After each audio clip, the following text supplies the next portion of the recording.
Good morning India. दोस्तों नमस्कार। दोस्तों आज की मेरी ये कहानी किसी की ज़िंदगी की एक सच्ची दास्तान है जो मैं आप सबके सामने बयां करने जा रही हूँ। ये कहानी आपको कैसी लगती है ये आप हमें कमेंट बॉक्स पर कमेंट करके ज़रूर बताएं। साथ ही अगर आपको ये कहानी पसंद आए तो आप इस वीडियो को लाइक करने के साथ चैनल को सब्सक्राइब जरूर करें।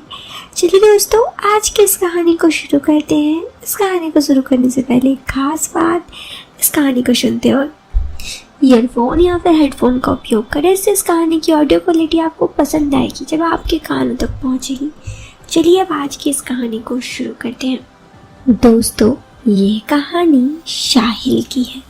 शाहिल कहता है, मैं गंगानगर राजस्थान का रहने वाला हूँ पर अभी जयपुर में अपनी पढ़ाई कर रहा हूँ। दोस्तों मैं 22 साल का एक अच्छे कद काठी का इंसान हूँ। मेरा कद 5/11 इंच है और मैं आपको एक बात बताऊं, ये कहानी मेरी ज़िंदगी की सच्ची दास्तान है। ये बात कुछ समय पहले की है। जयपुर में मेरे फ्लैट के पड़ोस में एक दोस्त था, उसका नाम अशहर था। अशहर मेरे पड़ोस में अपने परिवार के साथ रहता था। उसके परिवार में उसके अम्मी अब्बू और उसकी 21 साल की बहन जरीना रहती। ये जरीना वही लड़की है जिसकी कहानी है, या फिर मूल कहे तो ये उस कहानी की नायिका है। जरीना की सुंदरता और शरीर के बारे में कुछ ही कहने का मेरे पास शब्द नहीं है। वो तो एक अप्सरा थी, देखने में बहुत ही खुश और एकदम गोरा शरीर और चेहरा अंडाकार, नैन नस्ल बहुत ही तीखे और देखने में सच कहूँ तो बहुत ही खूबसूरत। जरीना कॉलेज के बीए अंतिम वर्ष की पढ़ाई कर रही थी। उसके अब्बू का शहर से बाहर तबादला हो गया, इसलिए घर में सिर्फ 3 लोग ही रहते। मैं हमेशा से जरीना के बारे में देखता और जरीना को दीवाना था। उसको देखते रहता हमेशा। उसके पूरे मोहल्ले में चर्चे थे। मैं भी उसमें से उसका एक फैन था जो हमेशा उसको देखता। किंतु समय यही था कि जरीना मुझे भाईजान बुलाती। उसके दिल में मेरे लिए कुछ भी नहीं था। ये बात सोचकर कभी बुरा भी लगता था, पर किस्मत मेरे साथ थी। एक दिन मेरे पास दोपहर में जरीना की अम्मी का फ़ोन आया। आंटी ने मुझे घर पर बुलाया और जल्दी आने के लिए कहा। मैंने आंटी से पूछा ऐसी क्या बात हो गई तो मुझे आप अभी बुला रही हो, सब ठीक तो है? आंटी ने बस इतना कहा कि बेटा तुम जल्दी मेरे घर आ जाओ। मैं जल्दी उनके घर गया और अंदर जाकर देखा तो अक्सर अपनी बहन जरीना के साथ लड़ाई कर रहा था। मैं जैसे ही अंदर घुसा उसी समय उसने जरीना पर हाथ उठाया और उसको बहुत गंदे तरीके से मारने लगा। मैं जल्दी से आगे बढ़ गया और अग्रसर पर पकड़ा और उसे दूसरी तरफ कर दिया। मैंने पूछा आखिर बात क्या है, अपनी बहन पर हाथ क्यों उठा रहा? वो गाली निकलते हुए बोला कि ये होटल में एक लड़के के साथ गई थी। ये सुनते ही मेरे पैरों तले जमीन खिसक गई। उधर अस्कर लगातार उसे गालियाँ दे रहा था। फिर मैंने उससे कहा एक बार चुप हो जाओ, मैं जरीना से बात करता हूँ। बहुत देर बाद वो चुप हो गया। मैं जरीना के पास गया और आंटी जो जरीना के पास बैठे रो रही थी, मैंने उनको वहाँ से उठकर अस्कर के कमरे में भेज दिया। फिर जरीना मैं के पास गया। वो रोते रोते मेरे गले लग गई। तब मैंने उससे गुस्से से पूछा बताओ क्या बात है?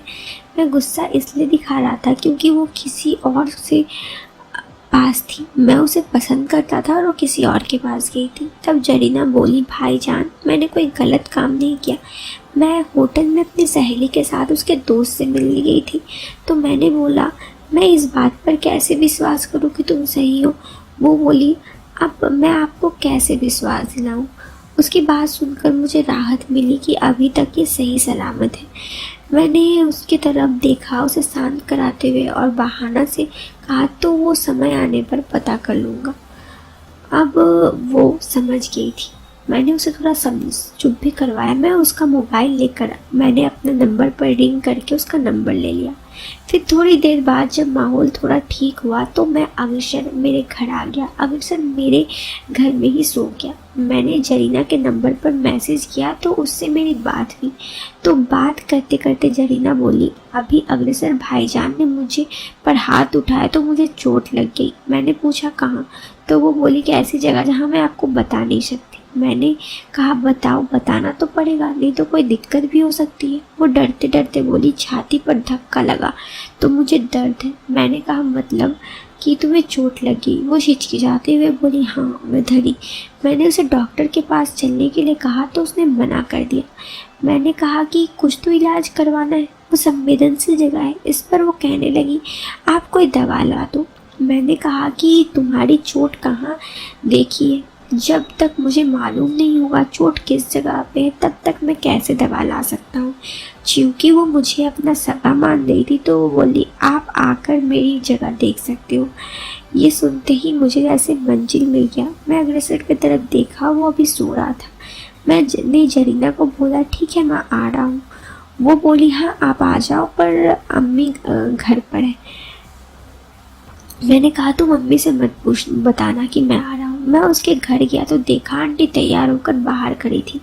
मैंने आंटी से पूछा, आप जरीना कैसी है? आप किधर जाने की तैयारी में हो? उधर बोली, बेटा तुम उससे बात करो, वो तो मेरे से बात ही नहीं करी है। मुझे ज़रूरी काम से मार्केट जाना है, जब तक मैं ना आऊँ तुम इसके पास ही रहना। मैं मन ही मन खुश होते हुए, हाँ आंटी आप आराम से जाकर रहिए, मैं जरीना के पास हूँ। आंटी ने तसल्ली की सांस ली और बाजार चली गई। अब मैं अंदर गया और देखा तो जरीना सो रही थी। दोस्तों वो इतनी खूबसूरत थी, मैं उसको देख रह गया। वो मेरी तरफ देखी, तभी अचानक से, ओ भाईजान आप? तो मैंने कहा हाँ और चलो मुझे दिखाओ कहाँ लगी है। वो बोली, अभी अम्मी है। मैंने बताया कि अम्मी तो मार्केट चली गई है। वो बोली, मुझे शर्म आ रही है। मैंने कहा मैं देख रहा हूँ ना, खा नहीं रहा हूँ। वो हंस दी, अगर खा गए तो? ये सुनकर मुझे लगा जैसे वो मुझे चांस दे रही है। तो उसने कहा कि आराम से, दर्द हो रहा है मुझे, यहीं पे दर्द है। मैंने कहा रुको अभी दर्द सही कर देता हूँ। इतना कहकर मैंने टी शर्ट किया और उसे कहा, देखो दर्द कम हो रहा है। उसने थोड़ा सा ऐसे महसूस हुआ शायद उसे दर्द हो रहा था। मैंने कहा ठीक है मैं तुम्हारे लिए दवाई ला दूँगा और मालिश भी ला दूँगा। उसने कहा आप कोई दवा ला दो, मैं आप मालिश दिक्कत है। तो मैंने पूछा क्यों? तो वो नखरे दिखाते हुए बोली, मुझे शर्म आती है। मैंने कहा अब तो मैंने देख ली है, इसलिए समय ख़राब मत करो, आंटी के आने से पहले दर्द दूर हो जाए। वो कुछ नहीं बोली। मैं रसोई से तेल गरम करके ले आया। मैंने सीधे लेटने के लिए कहा और उसके मालिश करने लगा जहाँ पे उसे चोट लगी थी। मैंने बहुत ज़्यादा समय ख़राब ना करते हुए हल्की हल्की से उससे बातचीत करना शुरू कर दी। मैं समझ चुका था कि वो तैयार है और फिर मैंने वो सब पूरे करने की सोची जो मैं तसल्ली रखता था, मतलब जो मैं सोचा था। कुछ देर बाद वो बोली कि बहुत दिक्कत हो रहा है, दर्द। तो मैंने कहा ठीक है मैं दवाई ले आऊँगा, तुम टेंशन मत लो। तभी कुछ देर बाद गेट में आवाज़ हुई, तभी और आंटी की आवाज़ सुनाई दी। हम दोनों जल्दी से उठे और कपड़े ठीक किए तो हमें लगा आज मर गए। पर तभी मैंने देखा कि आंटी को बातों में लग गया कि जरीना ने चादर बदल दिया। बाद में जरीना ने फ़ोन से पूछा अब दर्द कैसा है? वो बोली दर्द तो ठीक है पर दूसरा दर्द है। मैं हंस दिया और उससे कहा कि अब इस दर्द का इलाज जब चाहे हो जाएगा, जब चाहे इलाज कर। इस तरह मैंने जरीना का दर्द ख़त्म कर दिया और अब जरीना भी मुझसे प्यार करती है और जरीना को मैं भी पसंद करता हूँ। तो दोस्तों ये थी कहानी। आपको ये कहानी कैसी लगी आप कमेंट बॉक्स में ज़रूर बताएं। साहिल की कहानी को आपको कैसा लगा ये ज़रूर बताएं। तो दोस्तों इस कहानी से लेती हूँ मैं अलविदा। मिलते एक नई कहानी में। वीडियो पसंद आए तो वीडियो को लाइक करने के साथ चैनल को सब्सक्राइब करें। Till then bye bye, take care, bye.